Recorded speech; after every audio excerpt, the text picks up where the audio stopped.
I'm Jay Klug with JBG Rosenfeld Retail, and I'm working on the Tysons West project. We are really one of the first stoplights into Tysons from the points north and west at the intersection of Westwood Center Drive and Route 7.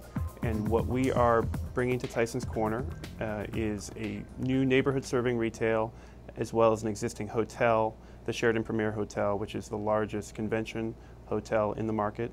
And what we're planning to move forward with in the near term, again, is the retail that is going to be anchored by Walmart, which is a new urban format Walmart, which will include a full grocery store, as well as other general merchandise, a 24-hour fitness health club, which is a full-service health club with a pool, racquetball, court, basketball, etc., 25,000 square foot medical office space, which will be new Class A office space, which is, there's a dearth of that in Tysons right now, and small restaurants, including Smash Burger, Noodles & Company, and Moby's House of Kebab.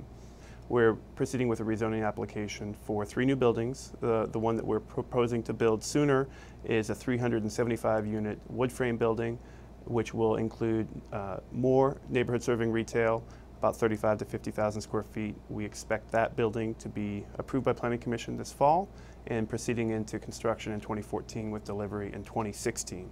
And then the 2 other buildings that are included in our CDP application are a high-rise office building and another high-rise residential building, and those buildings have a timeline to be determined. We're really excited about this project, primarily because of the integrated mixed use, full mixed use that we're going to be bringing to the residents of Tysons Corner.